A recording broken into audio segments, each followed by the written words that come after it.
put the puzzle together, piece by piece, and discover the whole truth. My friend Francois Duplessis, who has this remarkable interest in archaeology, is going to take us again to the Middle East, to Jordan. And we're going to take a trip down memory lane to the once-time city of the Edomites, Petra, and the story that lurks in those stark stone walls. Walter, you've been with me a few times. What a city. Just about 1,000 tombs and palaces, dwellings. Nowhere in the world will you see a place like this. The Horites used to live here, and the skeptics said Horites means people who live in caves. But they discovered that this was a developed civilization. So they were replaced by the Edomites. Here you look at el-Bayara. 10,000 Edomites were thrown down here. You can still see some Edomite ruins on top of el-Bayara. It's a tremendous place. Now Herod the Great grew up here. Here you see his palace at Masada. And just look at those rocks. It seems as if they are crying tears. It's a sad place. Now, according to some scholars, the Bible says Paul went to Arabia for 14 years, something that he spent time at Petra. Well, the Nabateans came here after the Edomites, and Aretas IV, or Harit IV, built this beautiful palace here. He knew about Paul. His daughter's name was Huldah. She married Herod Antipas. It's an exciting history. Now, when we were there, we saw the lion-winged temple. And remember what I showed you? The lion with eagle's wings. And where do you read about this? In Daniel. Yes. So archaeology and the Bible work hand in hand. It says in Obadiah 1, 3 and 4, "The pride of your heart has deceived you, you who live in the clefts of the rock, whose dwelling is high, who say in your heart, who will bring me down to the ground? Though you soar aloft like the eagle, though your nest is set among the stars, thence will I bring you down, says the Lord." Now when you walk in Petra, you can see what the prophet saw in vision. They were so proud. Does God care about proud people? Man, I like God. He cares about proud. Are you proud, Walter? He cares about you. Listen, it says in Obadiah 1:12, "But you should not have gloated over the day of your brother in the day of his misfortune. You should not have rejoiced over the people of Judah in the day of their ruin. You should not have boasted in the day of distress." They were proud and they rejoiced at the calamity of Judah. You know, when I thought of this, I said, Lord, help me. I tend to do the same. Now, Jerusalem was destroyed in 586 by Nebuchadnezzar, and instead of weeping over their brother Judah, they rejoiced. This is the problem of humanity.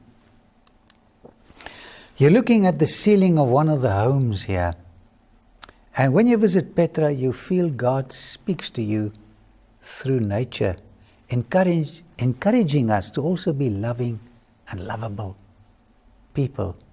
But the opposite happened to the Edomites. Why are they gone? The Bible predicted that the city would become silent. Obadiah 1:19 says, "Those of the Negev shall possess Mount Esau." The caravan route diverted, Walter, and the city died economically, just as the Bible predicted. Obadiah 1:13, "You should not have entered the gate of my people in the day of his calamity. You should not have gloated over his disaster in the day of his calamity. You should not have looted his goods in the day of calamity." What a message. We walked those steps up to Jabal Matba, to the high place. They sacrificed a virgin there. Jabal means mountain in Arabic. And there is the greatest, the biggest a site where they offered humans. And here I'm with my daughter Loretta just to illustrate what they did. When the sun rose, they took out the heart and sacrificed the body and the heart to El Usa and Ashura, the gods of the sun. How do you know that they offered human sacrifices? Wherever you have obelisks, that's the sign that they sacrificed humans. And this was a common practice. Abram too almost sacrificed his son. It was common practice all over the Middle East. This happened. So while I looked down from Jabal Matba to Wadi Musa, I said, Lord, help me to weep when others weep. Make my heart soft and kind when my enemy hurts. May God help us to have kinder hearts. Put the puzzle together, piece by piece, and discover the whole truth. Today we're going to talk about clean and unclean. This is an issue that produces much controversy. Many believe that clean and unclean does not apply to our time anymore because, according to some philosophies, Jesus declared all things clean, so we are no longer under these prohibitions. Some believe that this is only a purely Jewish concept. So we have to go to the Bible to find out where this issue comes from.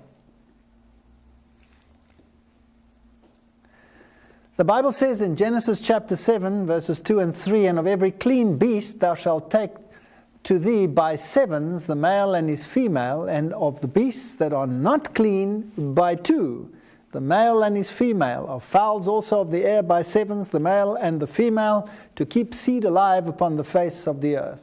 So the issue of clean and unclean is not a Jewish issue at all. In fact, this already existed before the flood.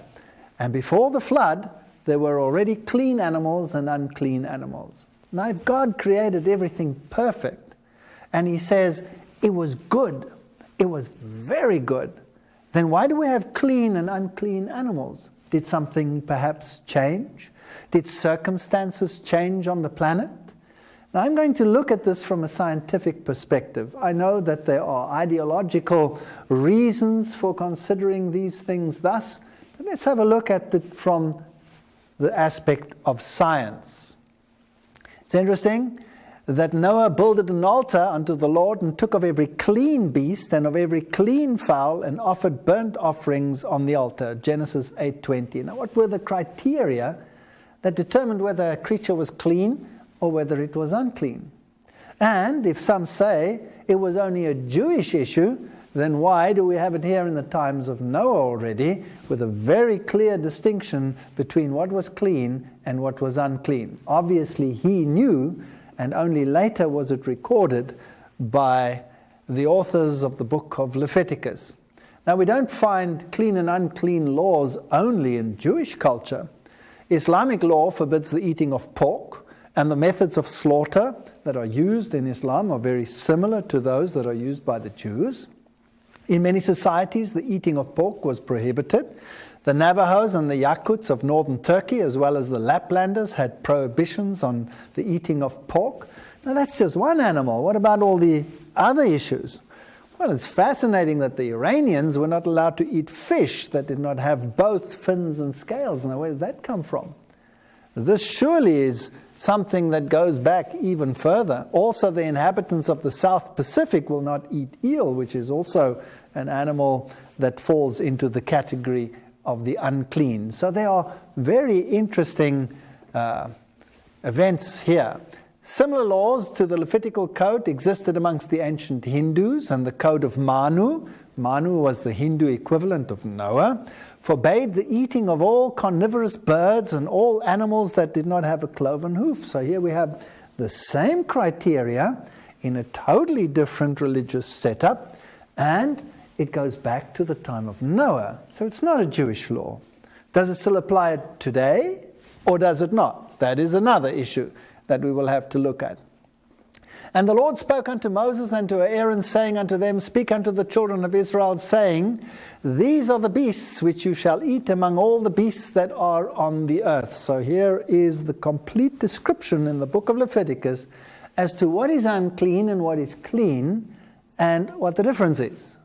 Whatsoever parteth the hoof and is cloven-footed and cheweth the cud amongst the beasts that ye shall eat, nevertheless these shall you not eat of them that chew the cud. Now, scientifically speaking, chewing the cud is the regurgitation out of a pre-chamber in the stomach and re-chewing of the food before it is further digested. Now, it's fascinating that the animals that are listed over here that have the same sort of physiology and anatomy, like the camel, for example, is unclean, for example. Nevertheless, these ye shall not eat of them that chew the cud, and of them that divide the hoof, the camel. Because he cheweth the cud, but divideth not the hoof, he is unclean to you. So certain animals have a similar anatomy, like those that have the cloven hoofs, and yet they are still considered unclean. Some others that are mentioned, and the coney, because he cheweth the cud, but divideth not the hoof, he is unclean unto you. And the hare, that's all the rabbit family, because he cheweth the cud, but divideth not the hoof, he is unclean to you. Now the scientific fraternity, which regards chewing of the cud something that is depicted in ungulates, will say, well, the rabbit doesn't chew the cud. Yes, he does. He just chews it at a later stage, as we will see in a moment. So the biblical concept is a little bit broader.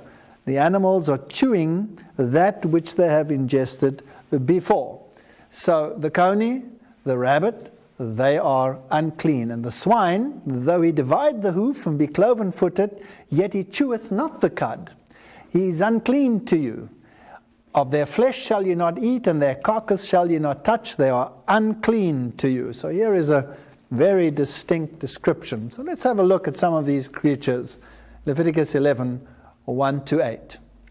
Well, there's a modern cow, and this creature, of course, chews the cud.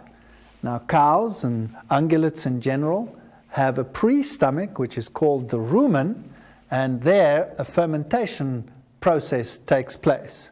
Sheep and goats fall into that same category. So if we go through the animals of the world that are considered clean, that fall into the clean category, we will have all the various wild and domestic goats in the world. We will have the ungulates of the fields, like the oryx, will be a clean animal, and all the buck and deer and game that we find out there in the world will be considered clean. And of course, they went into the ark in pairs of 7s. All of these beautiful creatures, the kudus, these are all clean animals. Fascinating and beautiful. There's the bongo with its stripes. Now, this is their anatomy. They have this pre-stomach, which is called the rumen.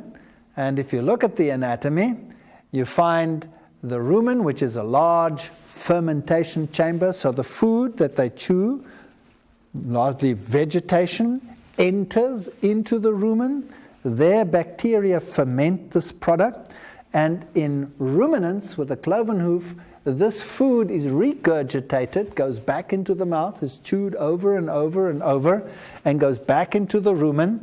And then it passes through various chambers like the omasum, the abomasum, and eventually comes to the true stomach, the abomasum, where it is digested.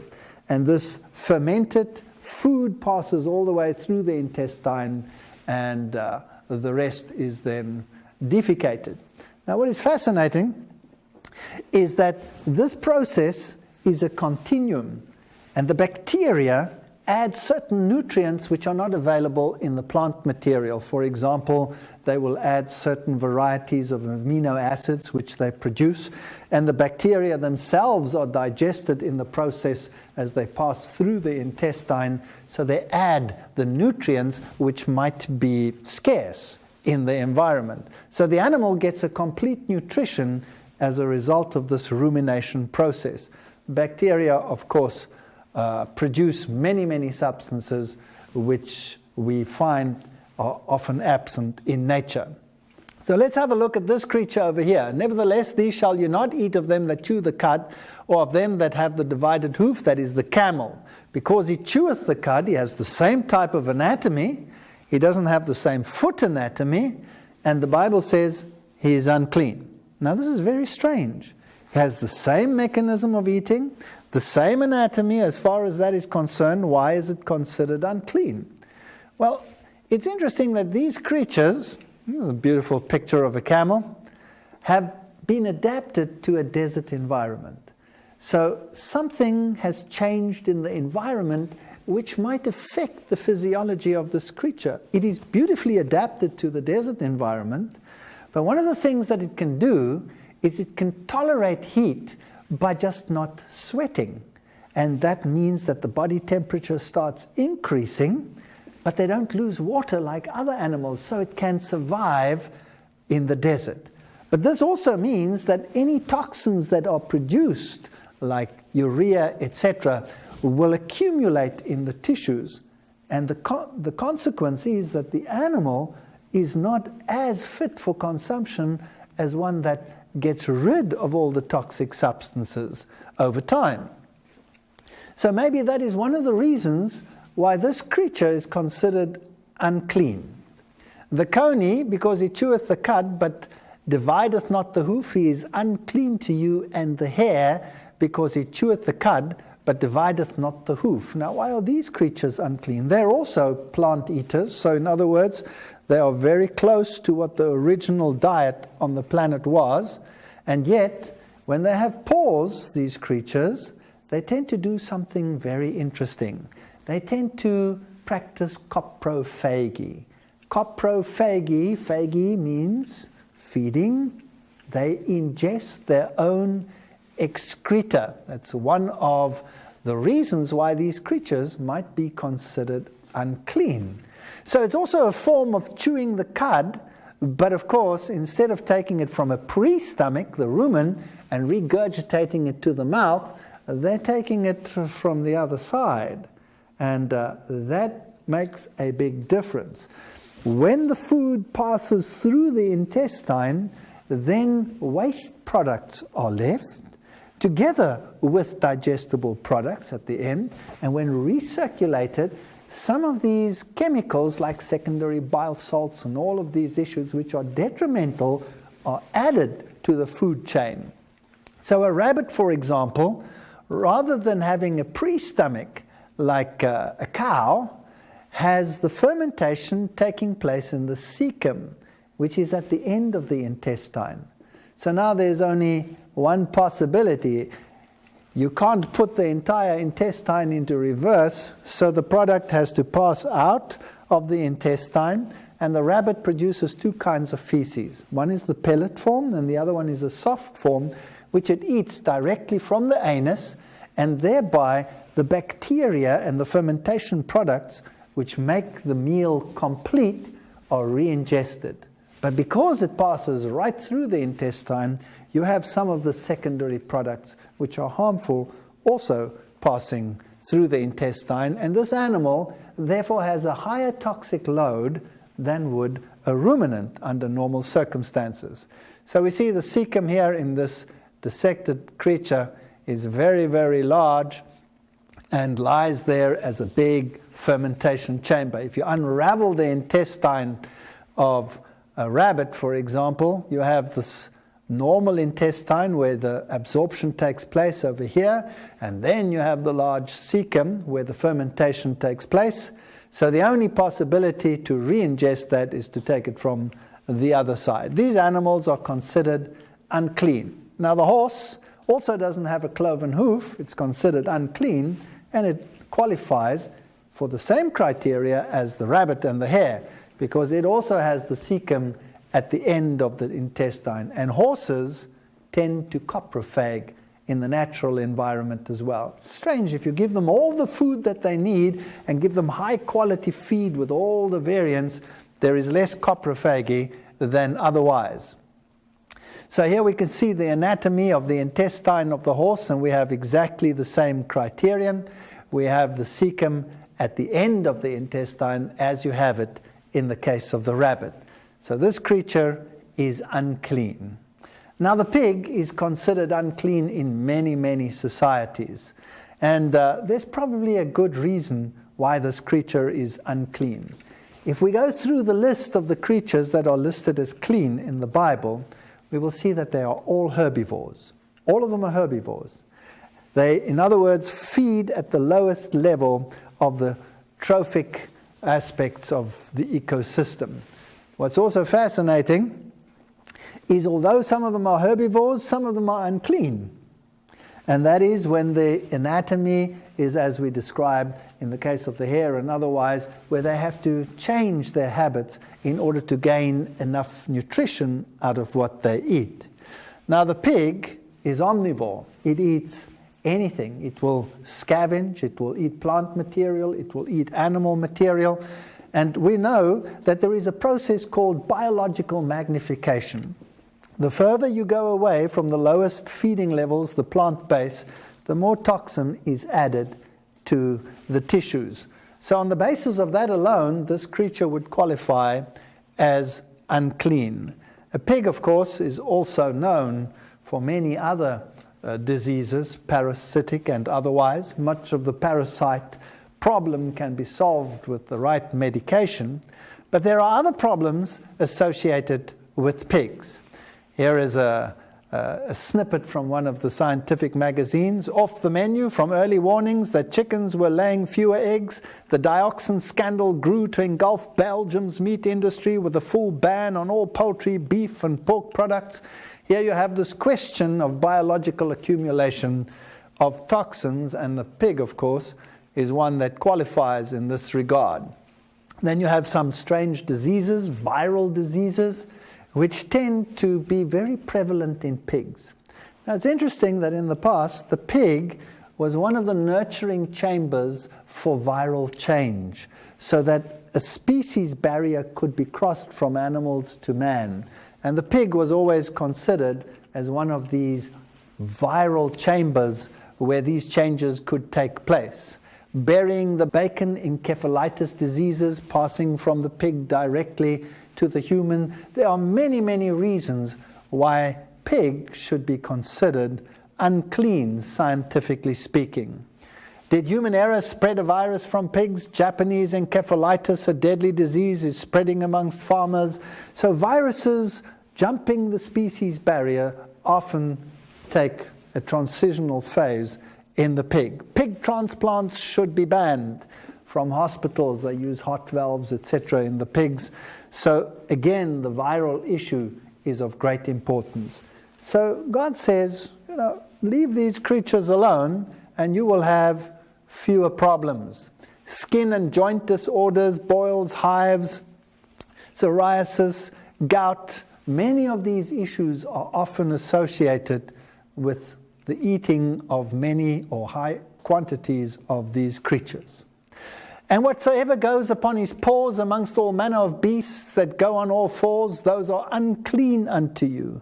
Whoever touches their carcasses shall be unclean until the evening, and that beareth the carcass of them shall wash his clothes and be unclean until the evening. They are unclean unto you. Leviticus 24:28.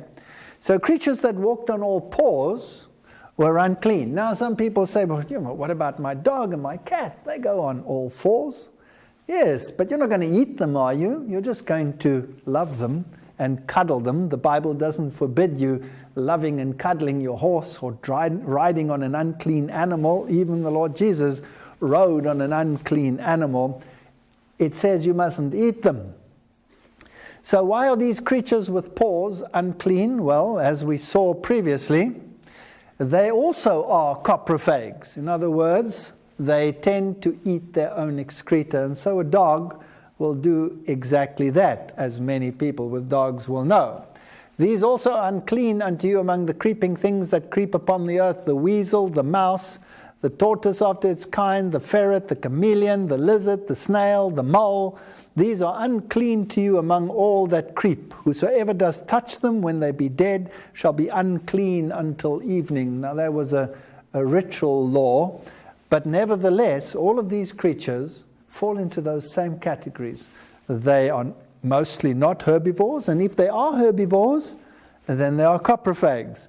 So again, they would suffer from higher levels of toxins than others. So all of these little creatures, cute and cuddly as they might be, are not fit, according to the Bible, for human consumption. And if we look at the little chipmunks and squirrels of the world, well, these creatures are unclean. They also tend to practice coprophagy. What is interesting, as the ecology deteriorates, for example, many forests are suffering a decline, so these creatures are finding it hard to find the sustenance that they need for life. And many of them are actually turning to roadkills and becoming scavengers, even eating animal products. So again, they fall into this category of biological magnification as we move from the lower levels of the plant world into the higher trophic levels of eating animal material. The elephant is very similar in its anatomy to the coney, so it falls into that category as well. Also, the coney has a relatively poor thermoregulation, which also affects the digestive system. So this creature would also be considered unclean, as well as the hippopotami and all of these fascinating creatures. Now, there's an interesting experiment that was made. They took some mussel extract and made an extract and put this onto seeds and determined how these seeds were affected by the mussel extract. And so they went through the list of the animals listed in the book of Leviticus and discovered that when unclean animals were used, then the extract had an effect on the growth of these plants. So here we have the effect of a 2% mussel extract from various animals used as a growth medium for seedlings of Lupinus albus on root growth compared to seedlings grown in a standard growth medium. And the results are expressed as a phytotoxic index, where 100% indicates no impairment of growth. So they planted these little legumes and then in a growth medium measured their normal growth, and normal growth was 100%. They added the extract. If the extract impaired the growth, well, then it was less than 100%. So the closer we get to 100%, the better the growth and the less the impairment. And they compared sheep and ox and goat and deer and all of these creatures which are considered clean animals, and found some fascinating things. The sheep, for example, produced a phytotoxic index of 94%, so there's a slight reduction in the growth as opposed to 100. But it's a clean animal. The ox, the goat, the deer, the calf, all of them clean, and the percentages are relatively high, ending down there in the calf in 82%. As soon as they took an unclean animal, the dog, for example, it dropped to 62%. So there was a phytotoxic effect. Plants, phytotoxic, poisonous, poisonous to the plants. The black bear, the white rat, the grizzly bear, the pig, all of them, of course, depicted as unclean in the Bible, impaired the growth of the organism. This is fascinating stuff. The cat, the groundhog, the opossum, the silver fox, the hare, the guinea pig. As we go down the list, we find that the phytotoxic index increases. So there are chemical products in these creatures which impair the development of the plant. Maybe that's one of the reasons why God says we should not eat those creatures, because they could impair certain aspects of our own development. So all of these creatures, like the lizards, and all of these are unclean. Now, most of these creatures are, well, when we talk about their thermoregulation, they are not homeothermic. They don't keep constant temperatures. So they are subject to the environment. If it's cold, they are cold. If it's warm, they are warm. So we talk about cold-blooded, warm-blooded creatures, poikilothermic, homeothermic, in the more scientific terminology. And these creatures, when they are cold and have food in their stomach, will actually have fermentation and rotting processes taking place, and the toxins will accumulate. That's why snakes don't eat in the winter, because they can get such high toxic loads that they could actually die from it. So these creatures are all considered unclean for a good reason. And though they are beautiful and interesting to look at, we shouldn't eat them. So says the Bible. A chameleon, wonderful creature. Some are afraid of them, some love them.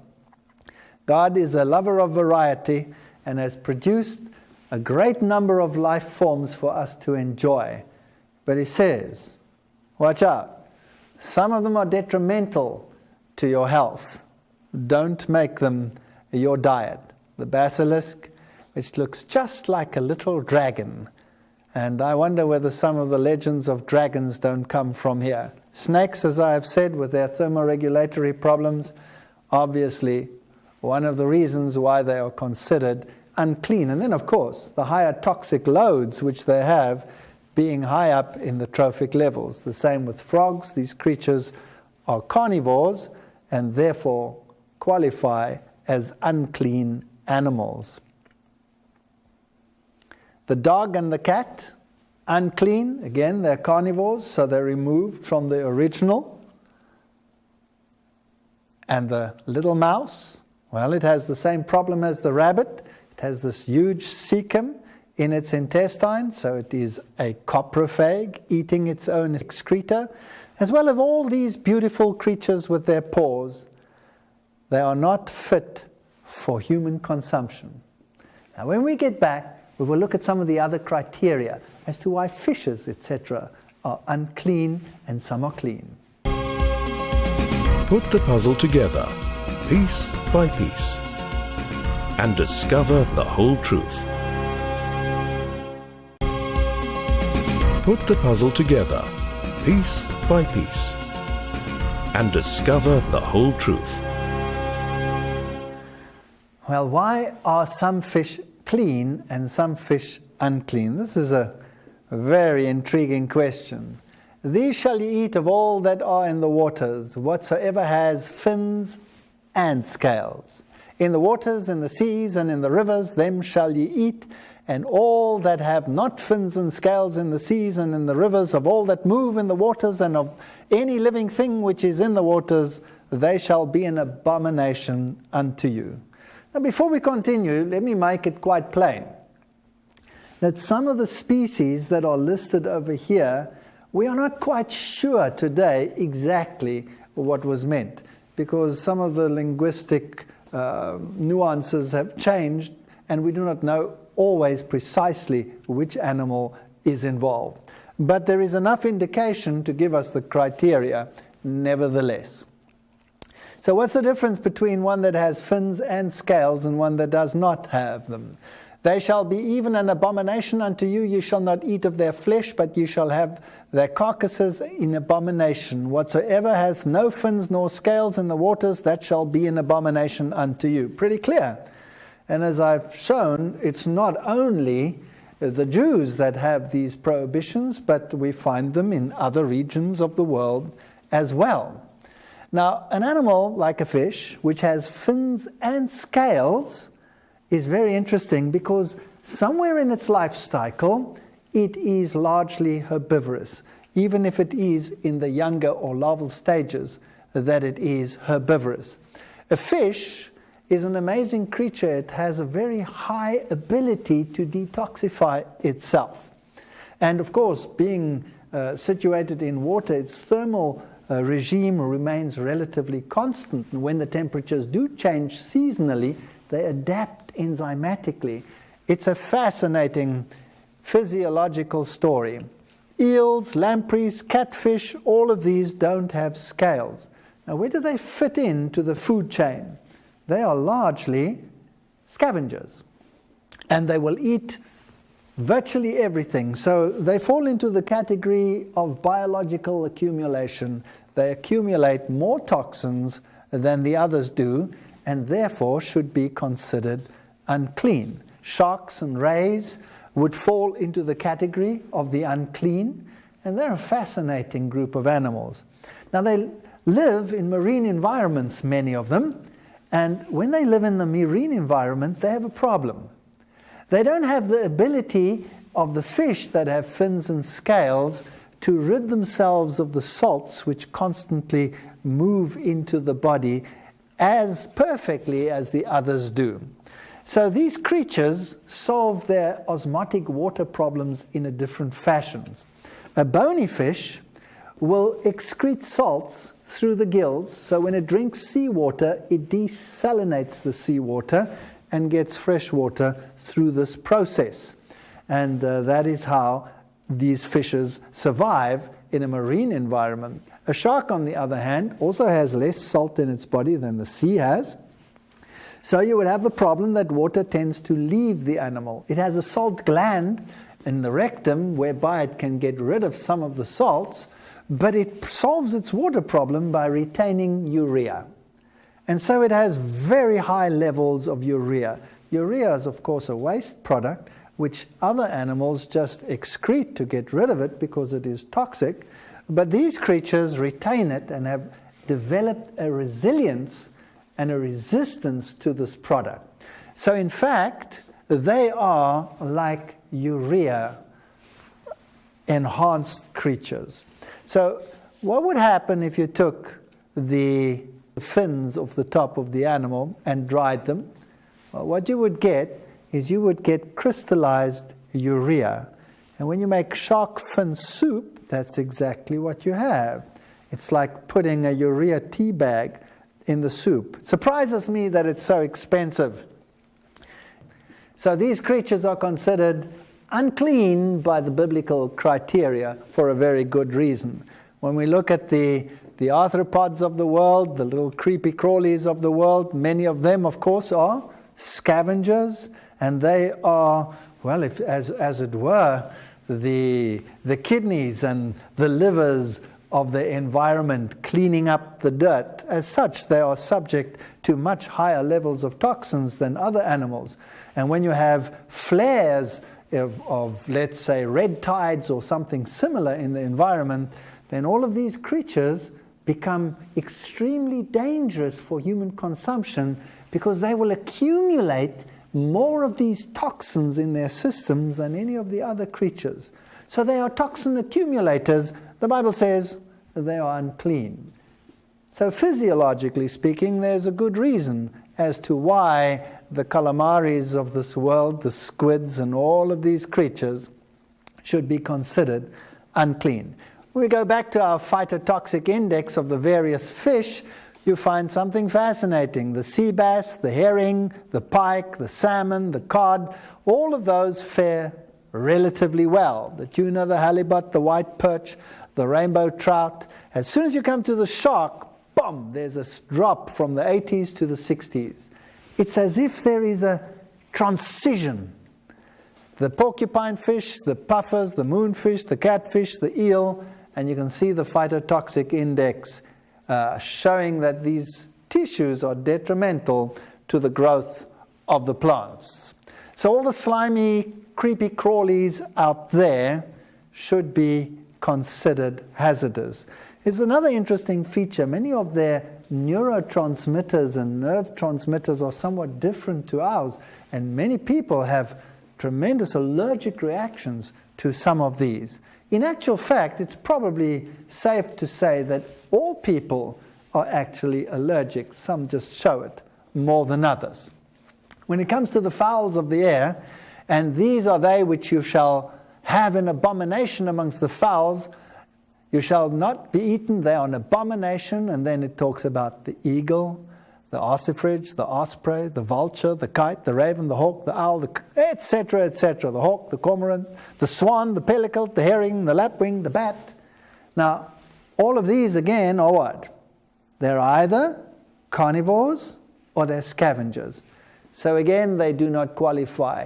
The Bible says that in the beginning, all animals ate plant material.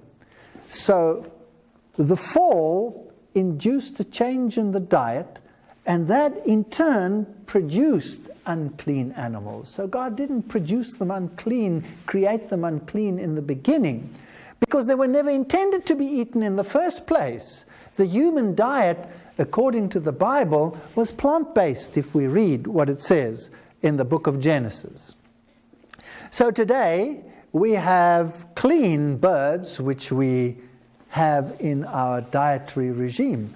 The question is, if the criteria are so precise there in the Bible, and any animal that deviates from the original far enough becomes unclean, then what if you feed these animals what they do not naturally get in their diet? What if you make these animals carnivores like the industry often does, but feeding them carcass meal and fish meal and all of these issues, some of which is now being banned universally or in some countries and in others not. So does an animal remain clean by definition, or do we look at the criteria and say, well, maybe these creatures are no longer what they used to be. Maybe they're not clean anymore. So quails were, of course, clean animals, and pigeons were considered clean animals. These have a crop, and very similar to the ruminant, will have a fermentation in the beginning of the intestine. And the ostriches, that's one of the difficult ones to classify in terms of the nomenclature of what it's called in the Bible. And these creatures, some of them with webbed feet. The German Bible has an interesting translation. It says, Die Gans und seine Art, which means the goose and its kind. Sort of demonstrating that anything with webbed feet might be considered unclean. This is a difficult area to determine, but the criteria still applies. If it's removed from its original dietary source and eats something else, then it should be considered unclean. So the pelican and all these fish-eating birds should be considered unclean. Penguins and the like. And of course, some of these interesting creatures eat many, many materials which are not plant-based, like the pelicans and these beautiful creatures over here. And the owls, of course, and the birds of prey are well known for their carnivory. Isn't it interesting? The further removed from the original, the uglier they get. So if you look at a vulture, which has become a scavenger, is even further down in the trophic levels, then they become pretty ugly. Here is the American condor, the Andean condor. Beautiful, magnificent creatures. And then you have the scavengers. Ugly and pretty ugly. There are still reminders of the beauty of Eden somewhere over there, but surely this is not good. Very good. So let's have a look at the phytotoxic index of these birds. The pigeon in the 90s, the duck, the quail, the coot, the swan, the goose, the turkey, and as we go down the list, we come suddenly to the sparrowhawk, and what do we find? The sudden drop into the 60s as we come to these carnivorous birds that are clearly depicted as unclean. The owl, the crow, the hawk, they are unclean animals. Now, all fowls that creep, going upon all fours, shall be an abomination unto you. You know, I've had a lot of altercations about this verse, because some of my scientific colleagues would say, you know, the Bible doesn't even know its anatomy, because here the Bible talks about insects having 4 legs. No. You have to read it carefully. It says here, all flying insects, New King James Version, that creep going upon all fours. Now, insects have 6 legs, that is right. But 2 of them, the front ones, are used more like hands than feet.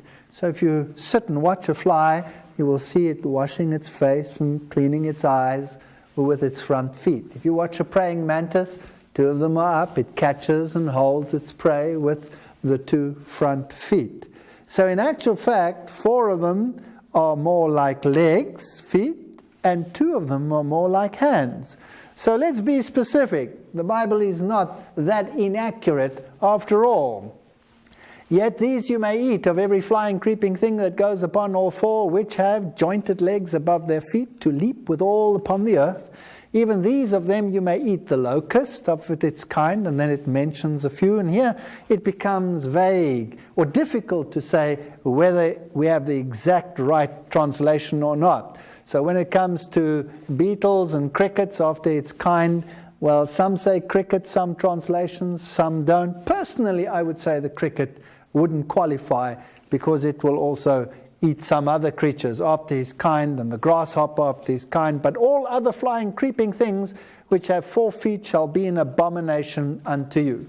So grasshoppers, which are strict herbivores, they are clean.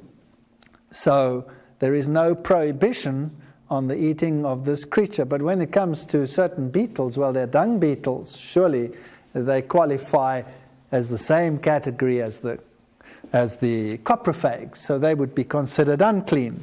And creatures like the praying mantis or dragonflies, which are carnivorous, are unclean. So the Bible again is very accurate. What is far removed from the original becomes unclean. And upon whatsoever any of them, when they are dead, doth fall, it shall be unclean, whether it be any vessel of wood or raiment or skin or sack, whatsoever vessel it be, wherein any work is done, it must be put into water, and it shall be unclean until the evening, so it shall be cleansed. And every earthen vessel, whereinto any of them falleth, whatsoever is in it, shall be unclean, and you shall break it. Fascinating. Leviticus 11:32-36.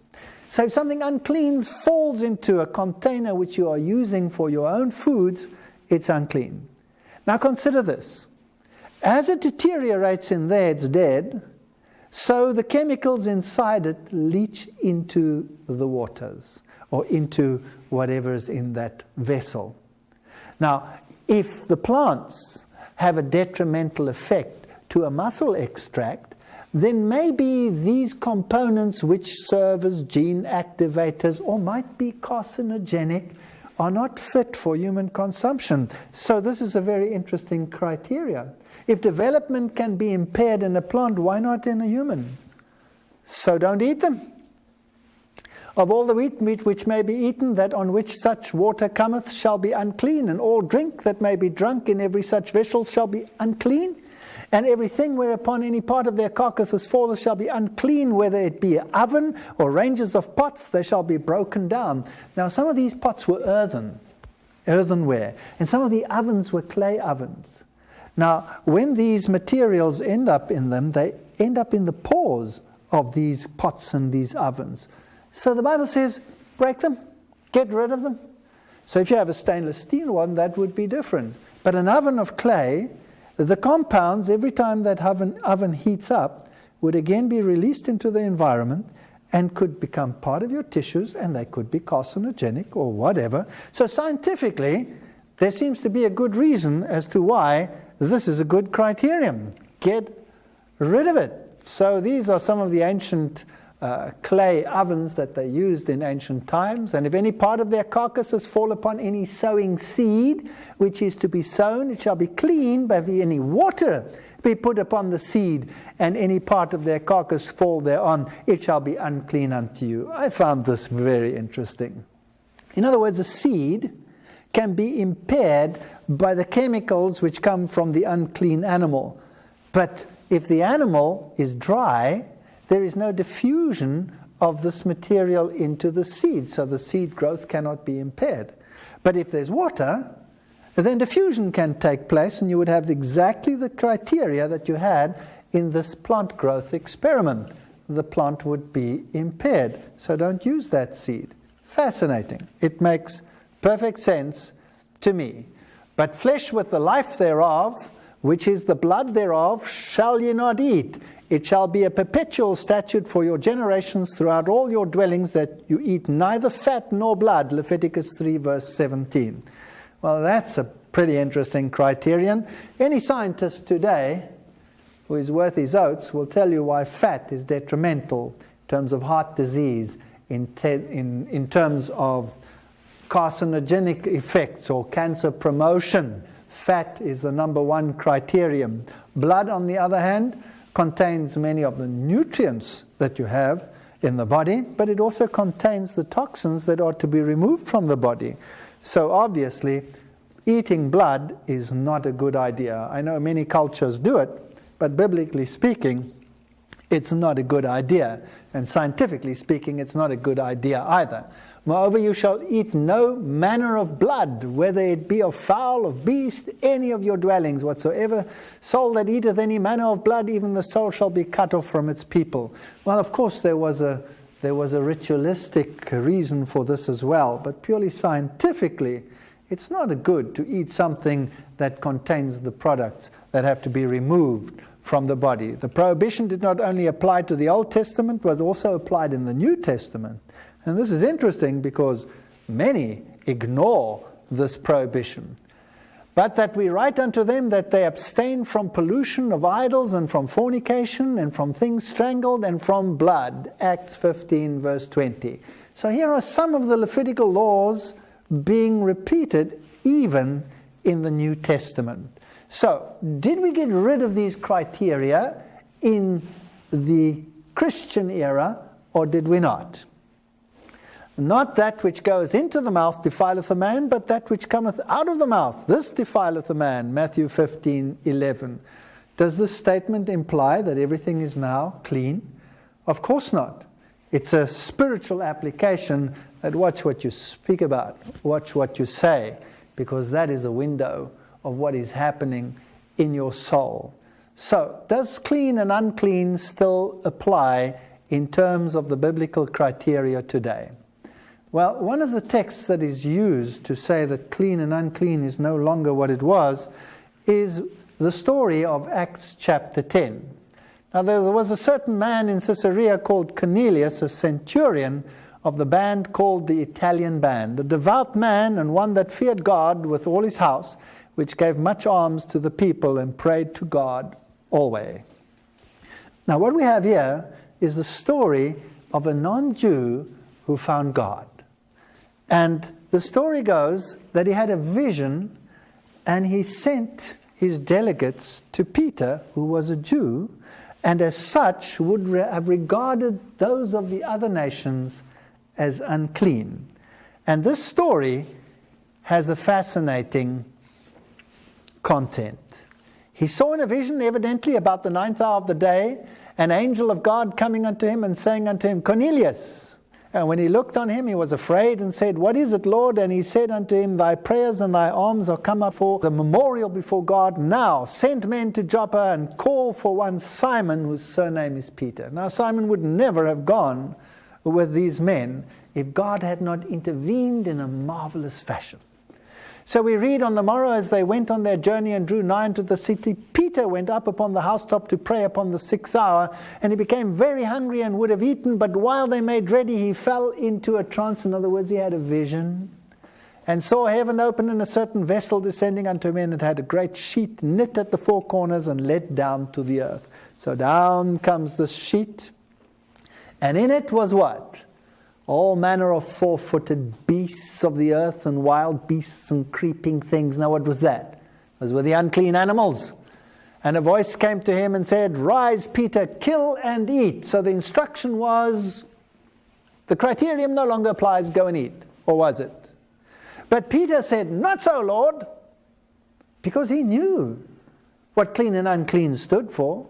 For I have never eaten anything that is common or unclean. And the voice spoke unto him a second time, What God has cleansed thou shalt not call common. So here he's thinking, now what does this mean?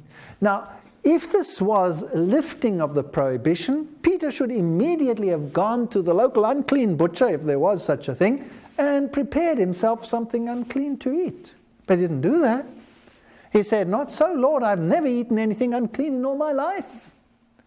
This was done thrice, and the vessel was received up again into heaven. And while Peter doubted in himself what the vision which he had seen should mean, because Peter knows his God and he knows there are not two sides to this issue. There must be some other reason. Behold, the men which were sent from Cornelius had made inquiry. They appeared, and Peter went with them. And while Peter thought on the vision, the Spirit said to him, "Behold, here are the 3 men. I have sent them. Go along with them."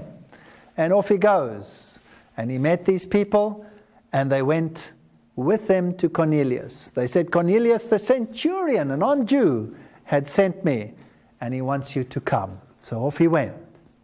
And as Peter comes to this house, Cornelius falls down at his feet, and Peter says, No, don't do that. Get up, I'm only a man myself. And then he uses this interesting speech. "Ye know how that it is unlawful for a man that is a Jew to keep company or come into one of another nation. But God has showed me," when? In that vision, "that I should not call any man common or unclean." Acts 10:25-28. So the prohibition here had to do with people. The gospel was to go to the Gentiles. It had nothing to do with eating or drinking. Peter did not run to the nearest unclean butcher. Peter went to Cornelius and said, "God showed me in vision I may not call any man impure or unclean." So the question I have today, the very logical criteria that we have in the Bible, are those still applicable today? That which was unclean then is still unclean today. And nowhere in the Bible do we find a lifting of this restriction. So if you want to follow God in terms of all of these criteria, you would do well to study what he has to say on the issue of clean and unclean. May God bless you.